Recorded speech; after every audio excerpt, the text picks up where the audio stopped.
నేను ప అదే పని మీద బయటకొచ్చాను. మళ్ళీ ఇప్పుడు కార్‌లో ఉన్నాను. I can continue this session. Sure Prabhu. But listening మోడ్‌లో ఉంటాను ప్రభు. ఓకే ప్రభు. పర్లేదు. యాహ్!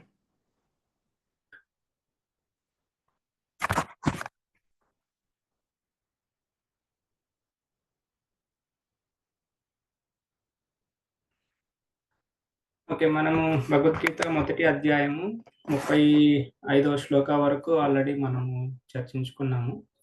సో, క్లుప్తంగా ఇప్పటిదాకా ఏమి చదివామనేది ఒకసారి గుర్తు తెచ్చుకొని 36వ శ్లోకం నుంచి మనం కంటిన్యూ చేద్దాం ఈరోజు. సో, మనం ప్రతి వారము అనుకుంటున్నట్టే మొదటి అధ్యాయము అర్జున విషాద యోగ. దాన్ని 5 భాగాలుగా మనం చెప్పుకున్నాము. ఒకటి ధృతరాష్ట్రుడు సంజీవుని కురుక్షేత్ర యుద్ధ రంగంలో ఏం జరుగుతుందని అడిగాడు. రెండవ పాయింట్ ధృతరాష్ట్రుడి కుమారుడైన దుర్యోధనుడు వాళ్ళ యొక్క సైన్యంని భీష్మాచార్యులు వాళ్ళ గురువుల్ని అలాగే పాండవుల వైపు ఉన్న వీరులని వాళ్ళ బలాబలాలని వివరించుట, దానిలో తన యొక్క దౌత్యాన్ని ప్రదర్శించుట. మూడవ భాగము ఇరువైపుల యుద్ధ వీరులు వాళ్ళ శంఖాలను పూరించినప్పుడు ఎలాంటి సంకేతాలు కనిపించాయి. పాండవులు పూరించినప్పుడు విజయ సంకేతం కనిపించింది. కౌరవులు పూరించినప్పుడు అది నామమాత్రంగా ఉన్నింది అని మనం చదివాము. అలాగే 4వ పాయింట్ అర్జునుడు కౌరవుల వైపు యుద్ధ వీరుల్ని చూచుటకు కృష్ణుడిని రథాన్ని యుద్ధ రంగం మధ్యలోకి తీసుకెళ్ళమని అడిగాడు.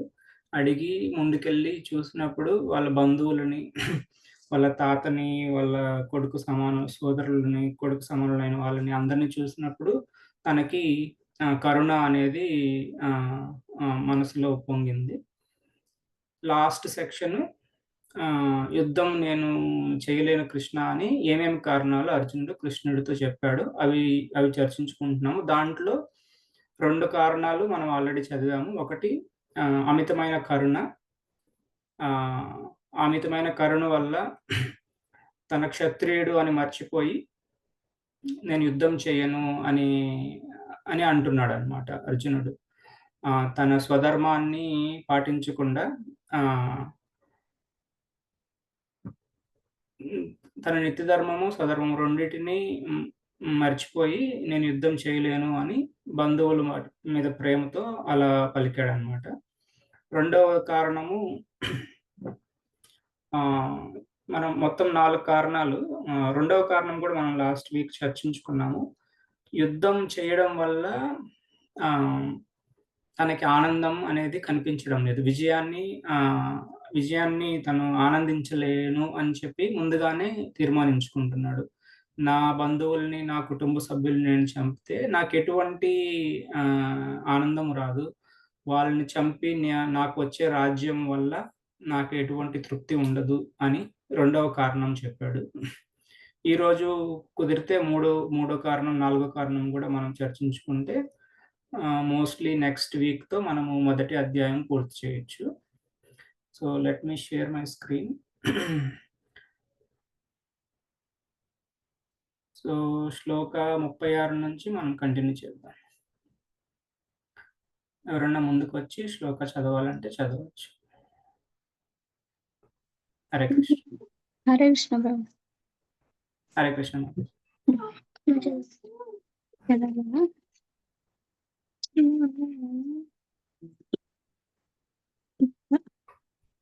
ప్రభు కొంచెం క్లియర్‌గా పెట్టు ప్రభు. కనిపించట్లేదా మాతాజీ? కొంచెం జూమ్ చేయండి ప్రభు. అవునా? ఓకే.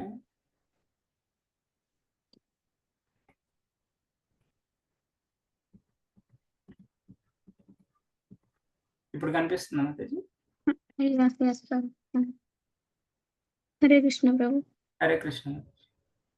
పాపమేవాశ్రయే తస్మాన్ హత్వైతానాథతాయినః తస్మాన్నర్థ వయం హంతుం దార్తరాష్ట్రాన్ సబాంధవాన్ स्वजनं हि कथं हत्वा सुखिनः Shyam Madhav. Still, Hare Krishna. still will overcome. Sin will overcome us if we slay such aggressors. Therefore, it is not proper for us to kill the sons of Dhritarashtra and our friends. That's what should we gain. O Krishna, husband of the goddess of fortune, and how could we be happy by killing our own kinsmen? According to the Vedas, in Vedic injections, there are 6 kinds of aggressors. 1, a poison of river. 2, one who sets fire on the house. To the house. 3, one who attacks with deadly weapons. 4, one who plunders riches. 5, one who occupies another land. And 6, one who kidnaps a wife. Such aggressors are at once to be killed. A man at no sin is incurred by killing such aggressors. Such killing of aggressors is quite befitting any ordinary man. But Arjuna was not an ordinary person. He was saintly by the character, and therefore he wanted to deal with them in saintliness. This kind of saintliness, however, is not for a Kshatriya, although a responsibility man in the administration of a state is required to be saintly. He should not be cowardly. For example, Lord Rama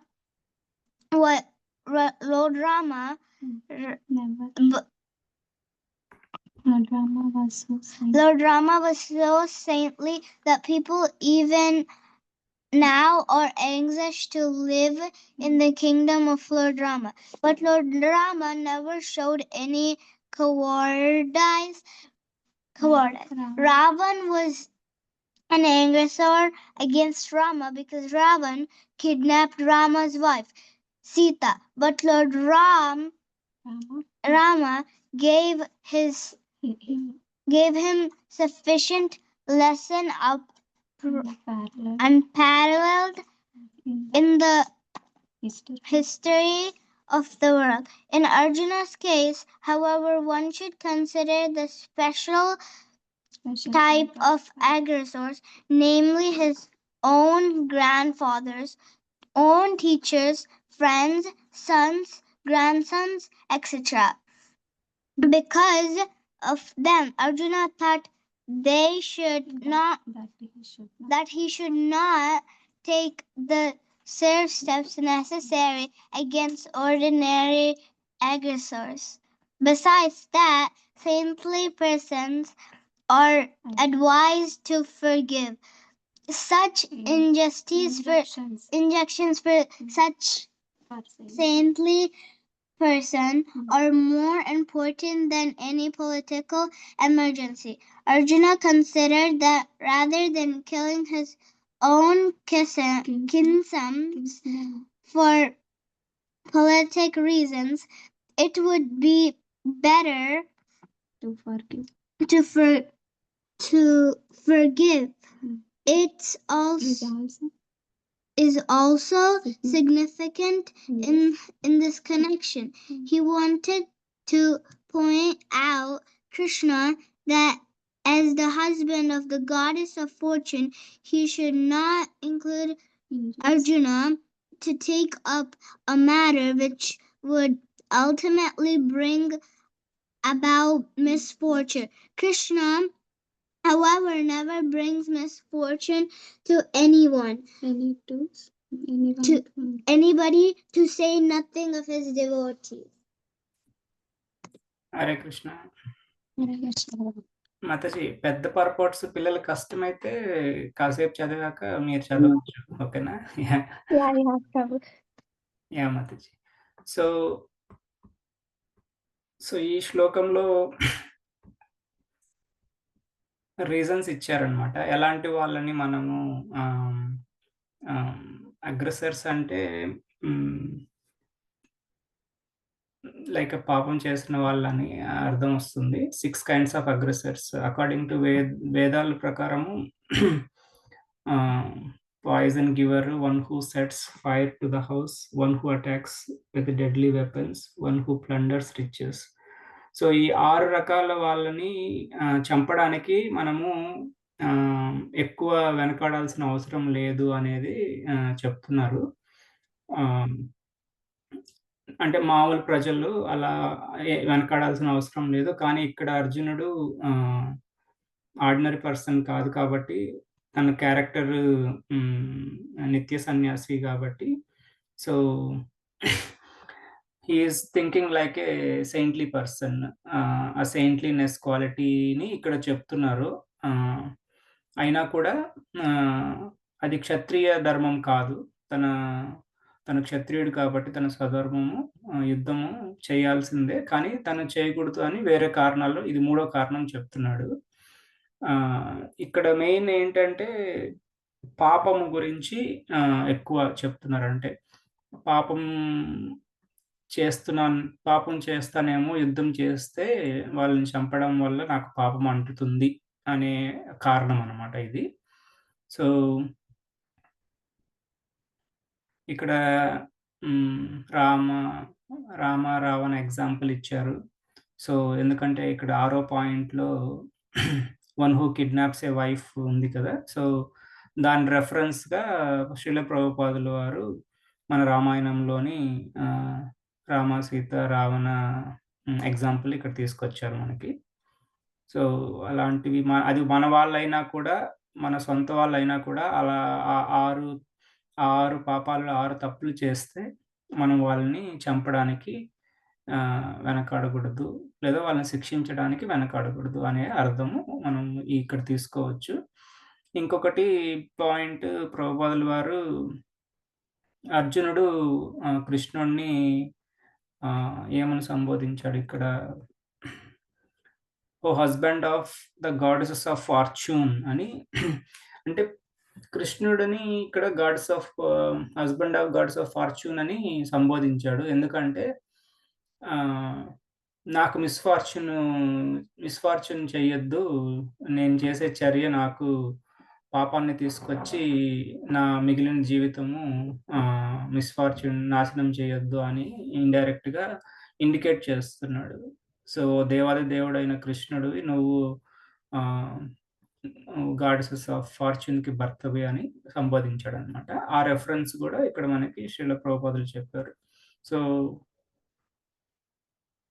he wanted to point out to the Krishna that as the husband of goddesses of fortune, he should not induce Arjuna to take up a matter which would ultimately bring about misfortune.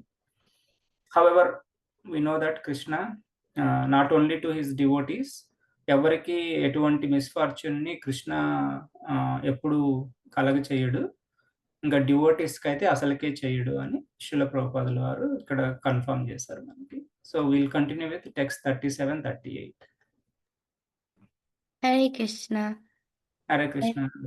యద్యప్యతేన పశ్యంతి లోభోపహత చేతసః కుల క్షయకృతం దోషం మిత్రద్రోహే చ పాతకం కథం నాజ్ఞేయం అస్మాభిః పాపాద్ అస్మాన్నివర్తితుం కులక్షయకృతం దోషం ప్రపశ్యద్భిర్జనార్దన.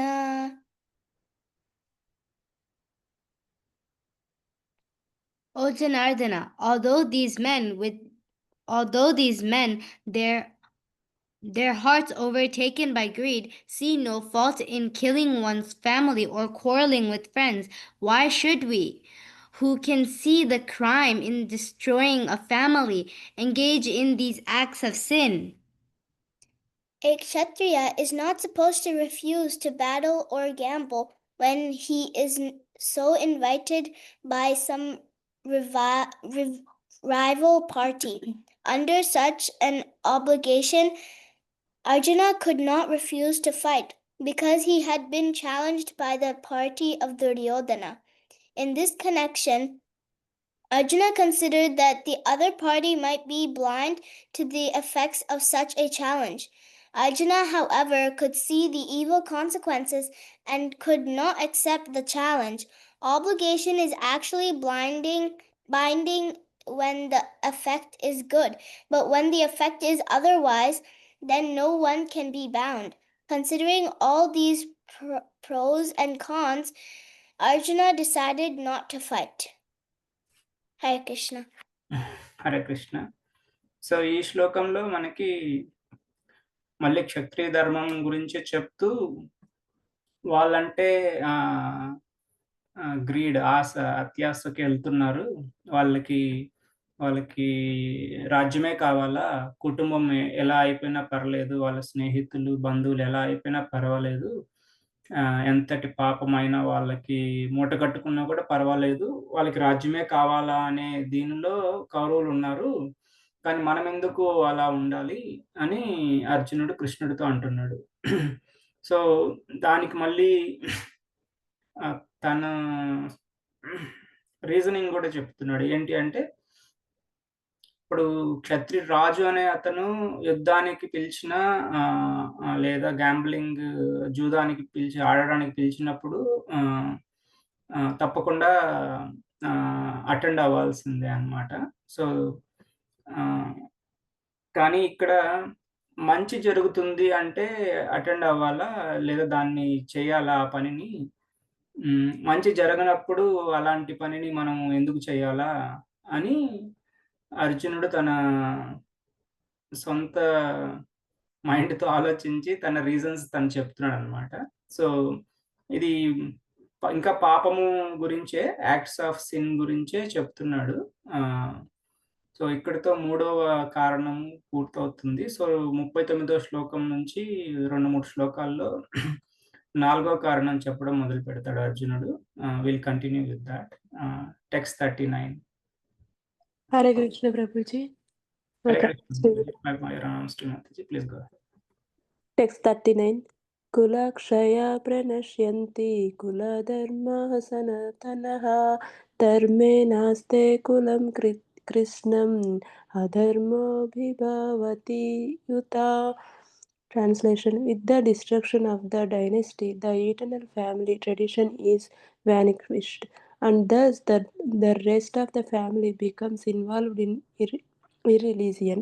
But in the system of the Varnashrama institution, there are many principles of religious traditions to help members of the family grow properly and attain spiritual values. The elder members are responsible for such purifying processes in the family, beginning from birth to death. But on the death of the elder members, such family traditions of purification may stop, and the remaining younger family members may develop irreligious habits and thereby lose their chance for spiritual salvation. Therefore, for no purpose should the elder members of the family be slain. Hare Krishna. Hare Krishna. Thank you. So we'll read a couple of more shlokas, then we'll discuss. So text 40. Anyone would like to read text 40? Hare Krishna. Hare Krishna. Go ahead. Adharma bibivat Krishna pradushyanti kulastriya shrishu dushtashu varsneya jayate varna shankara. Translation.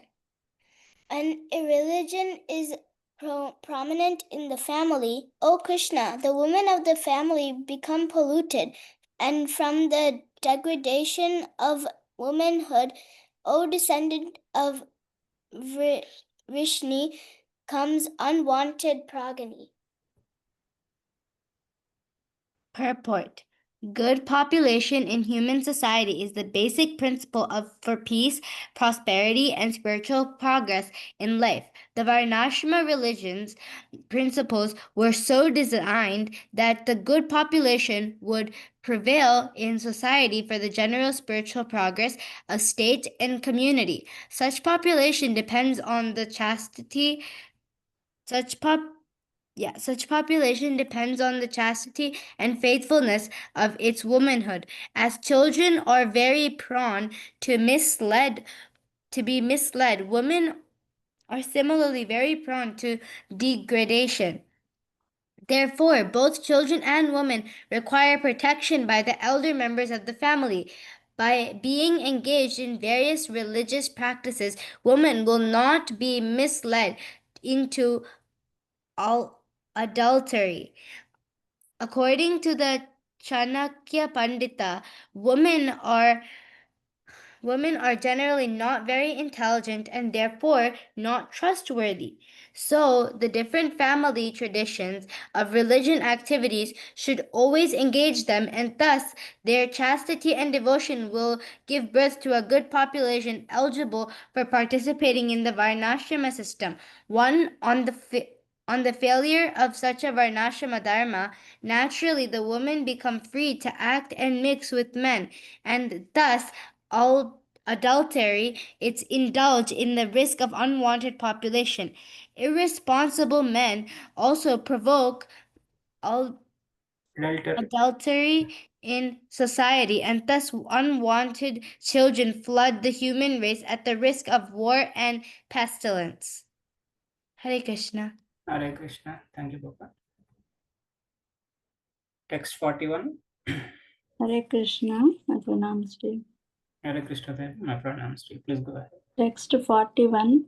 Shankaro Shankaraye Kulajnam Kulasya cha Patanti Pitaro Yesham Lupta Pindodaka Kriyaha. Translation. An increase of unwanted population certainly causes hellish life both for the family and for those who destroy the family tradition.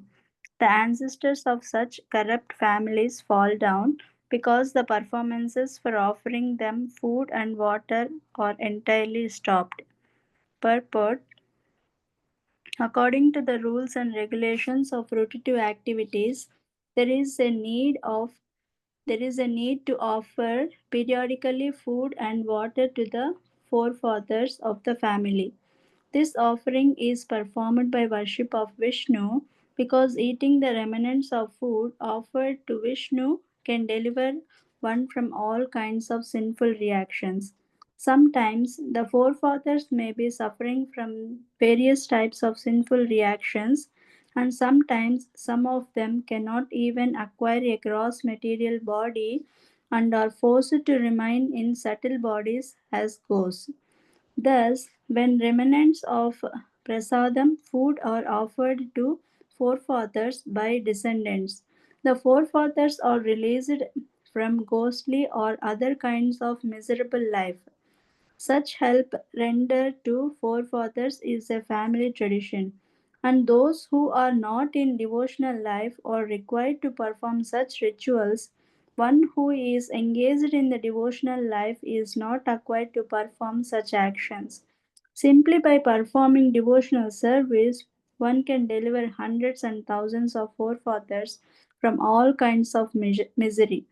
It is stated in the Bhagavad Gita 11.5.41 Devarshi Bhutapta Nrunam Pitrunam na Kinkaro Nayam Runicha Rajan Sarvatmanaya Sharanam Saranyam Gato Mukundam Hari Hrutya Kartam. Anyone who has taken shelter of the lotus feet of Mukunda, the giver of liberation, giving up all kinds of obligation, and has taken to the path in all seriousness, owes neither duties nor obligation to the demigods, sages, general living entities, family members, humankind, or forefathers. Such obligations are automatically fulfilled by performance of devotional service to the Supreme Personality of Godhead. Thank you, Brother. Hare Krishna. Thank you, Hare Krishna. So beautiful purport. So we'll discuss last 3 shlokas one by one.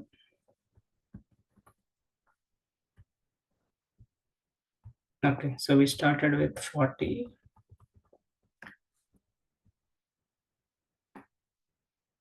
I think we started with 39, I think, right? Yeah. So ఈ 39, 40, 41 ఈ 3 next శ్లోక కూడా ఇది 4వ కారణము చెప్తున్నాడు అనమాట అర్జునుడు కృష్ణుడికి. ఒక ఫ్యామిలీ అంటే ఒక కుటుంబాన్ని కానీ లేదా వాళ్ళ వంశాన్ని కానీ నాశనం చేయడం ద్వారా దాని యొక్క దుష్ఫలితాలు ఎలా ఉంటాయి అని దీన్ని చాలా ముఖ్యమైన కారణంగా కృష్ణుడు చెప్తున్నాడు. నేను యుద్ధం చేయకూడదు అనుకుంటున్నాను దీనివల్ల అని. సో ఇక్కడ మనకి ఏం చెప్తున్నారంటే వర్ణాశ్రమ ధర్మంలో ఎల్డర్ మెంబర్స్, మన కుటుంబంలో ఉండే పెద్దలు, వాళ్ళు ఉండడం వల్ల వాళ్ళు ప్రొటెక్ట్ చేస్తారు ఫ్యామిలీ వాల్యూస్ని. తద్వారా తన ఇంట్లో ఉన్న ఆడవాళ్ళని, పిల్లలని, సో వాళ్ళందరికీ కూడా స్పిరిచువాలిటీ అనేది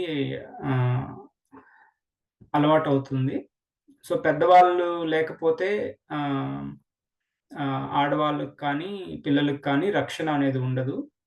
ఆ రక్షణ లేకపోవడం వల్ల వాళ్ళ సంతానము కరెక్ట్గా ఉండకపోవచ్చు. ఇలా రీజన్స్ చెప్పుకుంటూ వెళ్తున్నాడు అనమాట అర్జునుడు. ప్రభు, ఒక చిన్న క్వశ్చన్ ఇక్కడ. Yeah. వర్ణాశ్రమ ఇన్స్టిట్యూషన్ అన్నారు కదా, దాంట్లో పెద్దవాళ్ళు లేకపోతే అంటే ఇక్కడ వర్ణాశ్రమ ఇన్స్టిట్యూషన్ అంటే చాతుర్వర్ణాల గురించేనా? అవునవును, వర్ణాశ్రమ ధర్మం అంటే 4. సో వర్ణాశ్రమం గురించి చెప్తున్నారు. అంటే బేసికలీ ఈ 4 రకాలుగా మన జీవితాన్ని మనం విభజించుకుంటాం కదా. సో గృహస్థలో ఉంటాం ముఖ్యంగా. సో గృహస్థ తర్వాత మనం సన్యాసము ఇట్లా. సో బేసికలీ పెద్దవాళ్ళు అంటే ఇప్పుడు ముఖ్యంగా అర్జునుడు అటువైపు ఉన్న భీష్మాచార్యులు వాళ్ళ గురువులని చెప్తున్నాడు అనమాట. ఇంటి పెద్దల గురించి చెప్తున్నాడు. సో ఇక్కడ మెయిన్ రీజన్ ఏంటంటే మగవాళ్ళు అందరూ మ్యాక్సిమం పెద్దవాళ్ళందరూ చనిపోతే ఆడవాళ్ళకి స్వేచ్ఛ అనేది ఉంటుంది. అంటే స్వేచ్ఛ ఇన్ ద సెన్స్ వాళ్ళ యొక్క ప్రవర్తనకి స్పిరిచువాలిటీ పరంగా ఉండకపోవచ్చు అనే దానికి రీజన్స్ చెప్తున్నారు.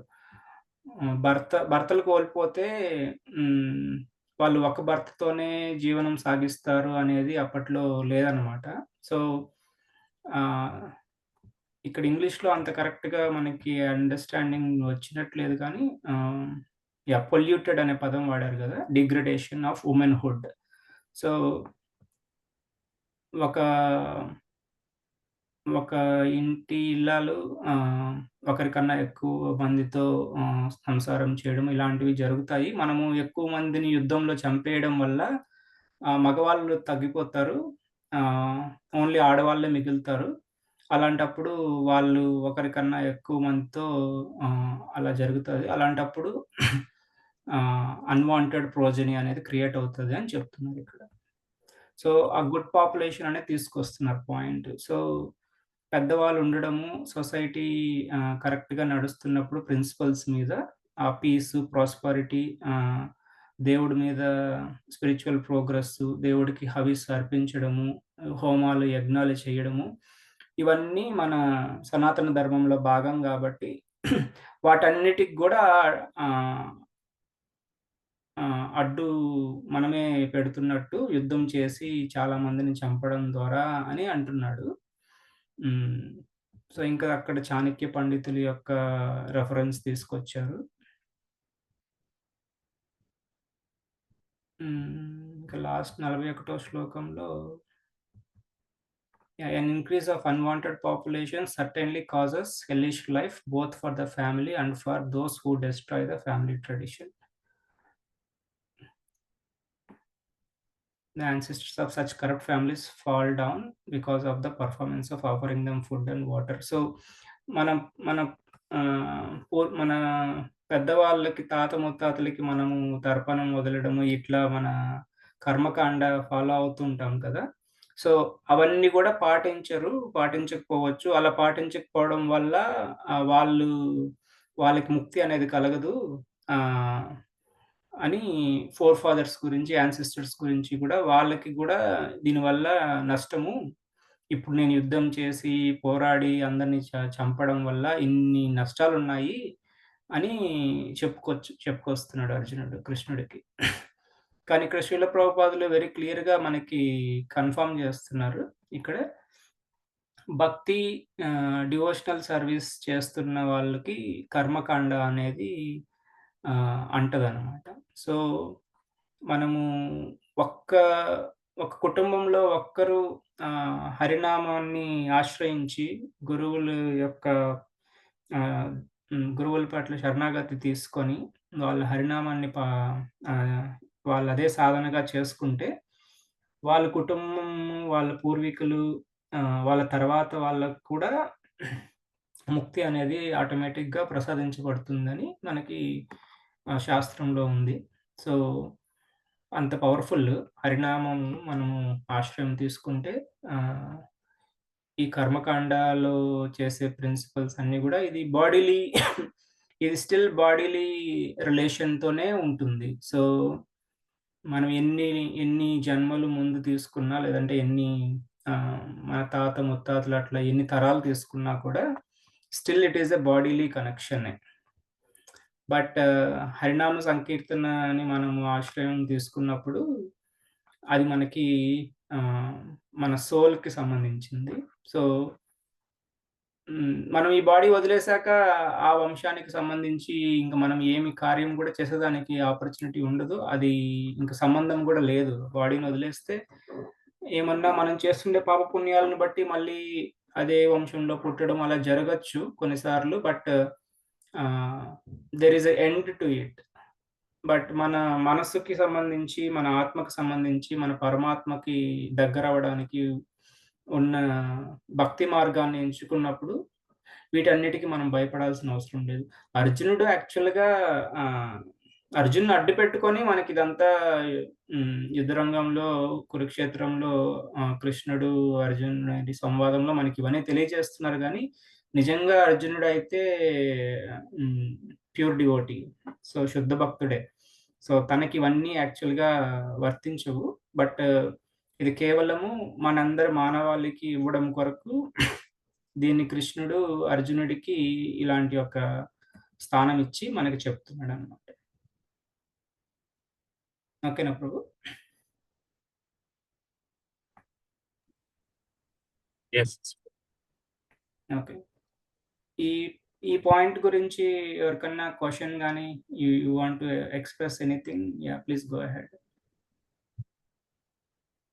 లేదంటే మనం ఇంకొక శ్లోకం చేసుకొని ఈరోజు ఆపుతాము. సో ఇప్పుడు అర్జునుడు ఎక్స్‌ప్రెస్ చేస్తున్న ఈ సమస్యలన్నిటిలోనూ ఇది రియలా? లేదంటే అతని మానసిక స్థితి ఇలాంటివి మనం మళ్ళీ చర్చించుకుందాము. తర్వాత వస్తుందంటారా? తర్వాత వస్తుంది.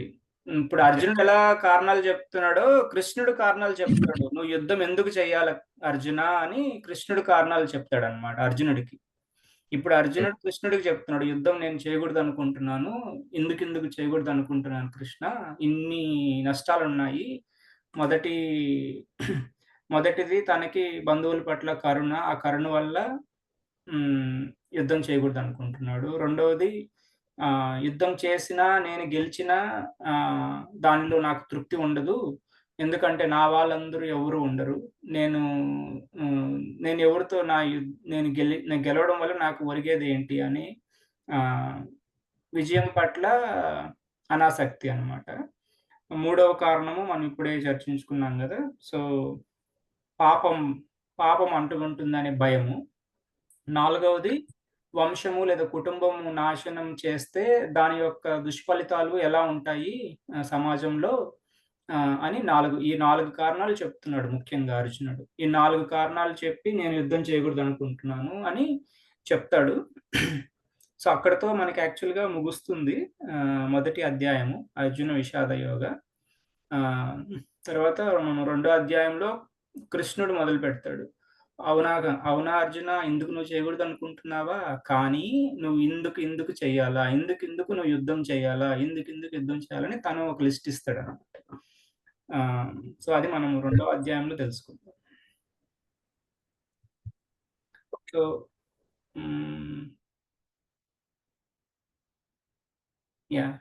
శ్లోక 42. Did we finish 42? Okay. Anybody would like to read Shloka 42? Hare Krishna Prabhuji. Hare Krishna Mataji, please go ahead. Doseryete kula gnanam varna sankara karakai utsadyante jati dharmaha kula dharmascha saswataha. Translation: by the evil deeds of those who destroy the family tradition and thus give rise to unwanted children, all kinds of community projects and family welfare activities are devastated. Purport: community projects for the four orders of human society combined with family welfare activities as they are set forth by the institution of Sanatana Dharma or Varnashrama Dharma are designed to enable the human being to attain his ultimate salvation. Therefore, the breaking of the Sanatana Dharma tradition by irresponsible leaders of society brings about choice in that society, and consequently, people forget the aim of life. Vishnu, such leaders are called blind, and persons who follow such leaders are sure to be led into choice. Hare Krishna, please. So గందరగోళం అని అర్థము దానికి. So basically మళ్ళీ ఇక్కడ అదే point చెప్తున్నారు. Basically 4 orders ఉంటాయి హ్యూమానిటీలో. 4 వర్ణాలు. సో బ్రాహ్మణులు, క్షత్రియులు, వైశ్యులు, శూద్రులు. సో ఈ 4 కరెక్ట్‌గా మెయింటైన్ అయినప్పుడే సొసైటీ అనేది ముందుకు నడుస్తూ ఉంటుంది. సో ఎప్పుడైతే అది డిస్టర్బ్ అవుతుందో, ఇలా ఇప్పుడు క్షత్రియుల్లో ఫర్ ఎగ్జాంపుల్ యుద్ధం జరిగితే ఈ క్షత్రియుల్లో ఎక్కువ మంది చనిపోతే అప్పుడు ఆ క్షత్రియ వర్ణంలో వాళ్ళు వేరే వర్ణంలో వాళ్ళతో కలవాల్సి రావడము, అట్లా సొసైటీ అనేది డైల్యూట్ అయిపోతుంది. గందరగోళం అనేది క్రియేట్ అవుతుంది అన్నట్టు అర్థంతో చెప్తున్నాడనమాట ఇక్కడ. Therefore, the breaking of Sanatana Dharma tradition by irresponsible leaders of society brings about chaos in the society, and consequently people forget the aim of life, Vishnu. So తద్వారా ultimate bad ఏమవుతుంది, దైవ భక్తి అనేది పోతుంది సొసైటీలో అని ఇక్కడ చెప్తున్నారు. సో అందుకే ఇంటి పెద్దలకి అంత గౌరవం ఉండేది. వాళ్ళ చర్యలు కానీ వాళ్ళ పనులు కానీ అలానే వాళ్ళు ఎప్పుడూ అందరినీ ఒక దారిలో పెట్టి అన్ని మంచి నేర్పించి వెళ్ళేవారు మనకి. అది అట్లా సిస్టమ్ అట్లా ఫాలో అయ్యేవారు. ఇప్పుడు ఈ రోజుల్లో కొద్దిగా అన్నీ ఎవరికి ఎలా ఇష్టమో అలా అని చేసుకుంటున్నాం. ఎందుకంటే మన మెంటల్ స్పెక్యులేషన్స్ ఎక్కువైపోతున్నాయి కాబట్టి. సో మనం అందుకే ఎప్పుడు శాస్త్రము గురువుల ద్వారానే మనము తెలుసుకొని దాన్ని పాటించినప్పుడు మన లైఫ్ చాలా సుఖంగా గడుస్తుంది. సుఖంగా ఇన్ ద సెన్స్ ఎటువంటి తప్పులకి ఆస్కారం ఉండదు. సో భగవద్గీతని మనం చదవడానికి కారణము ఒక మానవాళి ఎలా జీవించాలా, ఎలా నడుచుకోవాలా, ఎలా మాట్లాడాలా, ఏం తినాలా, ఎలా ఉండాలా అనే ప్రతిదీ మనకి ఈ శాస్త్ర ఇట్లాంటి స్క్రిప్చర్స్ ద్వారా మనం తెలుసుకుంటున్నాము. కానీ అది సరైన వాళ్ళ ద్వారానే మనం వినాలా, చదవాలా, నేర్చుకోవాలా. అది లేని పక్షంలో వాళ్ళ ఓన్ థాట్స్‌ని తీసుకొస్తే మళ్ళీ అది దానికి వల్ల గూడా మనకి నెగెటివ్ ఎఫెక్ట్స్ ఉంటాయి. సో, అది మనం ఎప్పుడూ గమనించుకుంటూ ఉండాల. ఎవరి ద్వారా మనము కృష్ణ కథ వింటున్నాము, ఆహ్, ఏ బుక్ చదువుతున్నాము, అది వాళ్ళ ఓన్ కామెంటరీయా, లేదా సనాతన ధర్మాలో గురు పరంపరలో నుంచి ఒకరి నుంచి మన గురువుల నుంచి వచ్చిందా అనేది మనం ఖచ్చితంగా చూసుకోవాలి. సో, ఇక్కడితో మనము ఈరోజు డిస్కషన్ పాస్ చేద్దాము. సో, ఈరోజు ఏం డిస్కస్ చేసుకున్నాము? 2 కారణాలు, మూడో కారణం, నాలుగో కారణం డిస్కస్ చేసుకున్నాము. మూడో కారణము పాపం అంటుతుంది అనే భయము వల్ల యుద్ధం చేయకూడదనుకుంటున్నాడు. అలాగే వర్ణాశ్రమ ధర్మాలో డిస్టర్బెన్స్ క్రియేట్ అవుతుంది ఈ యుద్ధం చేయడం వల్ల. తద్వారా సమాజం అనేది మంచి నడవడికతో ముందుకెళ్ళదు. సో, దాని ద్వారా అందరూ వాళ్ళ యొక్క నిత్య ధర్మమైన విష్ణువుని పూజించాలా, దేవుడిని పూజించాలా, దైవ మార్గం నుంచి పక్కదోవ పడతారు అనేది 4వ కారణం. సో, ఈ 4 కారణాలు మనం చదివాము ఇప్పుడు దాకా. సో, ఎవరైనా మీరు జస్ట్ అంటే ఈ క్లాసెస్ మనం చేస్తున్న కారణం ఏంటంటే, ఇప్పుడు మొదటి అధ్యాయం అయ్యేటప్పటికి ప్రతి ఒక్కరూ ఒక 2 నిమిషాల్లో మొదటి అధ్యాయంలో ఏముంది అంటే చెప్పగలిగే స్థితిలో ఉండాలన్నమాట. అందుకోసమే కొన్ని పాయింట్స్ రిపీట్ చేస్తూ ఉన్నాను నేను. సో, దాన్ని క్యాచ్ చేసుకొని నెక్స్ట్ క్లాస్‌లో మీరు 4 కారణాలు గానీ, లేదంటే మొదటి అధ్యాయంని 5 పాయింట్లుగా, 5 సెక్షన్స్‌గా చెప్పుకుంటున్నాం గదా! సో, మీరు ఒక జస్ట్ స్టార్టింగ్‌లో గానీ, ఎండింగ్‌లో గానీ ఒక 5 మినిట్స్ ఒక్కొక్కరు మీకు ఒక్కొక్క పాయింట్ మీరు చెప్తే, సో, అది మీకు కూడా లోపల మనసులో కూర్చుంటుంది. తద్వారా ఎప్పటికి మొదటి అధ్యాయంలో ఏముంది అంటే, భగవద్గీతలో మొదటి అధ్యాయంలో ఇది చెప్పబడింది అని మనము వేరే వాళ్ళకి చెప్పడానికి ఉంటుంది. సో, అది మన goal. So, whoever is interested, next week we can do like a small quiz లాగా చేద్దాము. ఒక 5 మినిట్స్. సో, ఇంకేమైనా ప్రశ్నలు గానీ, ఎవరైనా ఏమైనా తెలియజేయాలనుకుంటున్నారా ఈరోజు కథలో చదివిన దాన్ని బట్టి?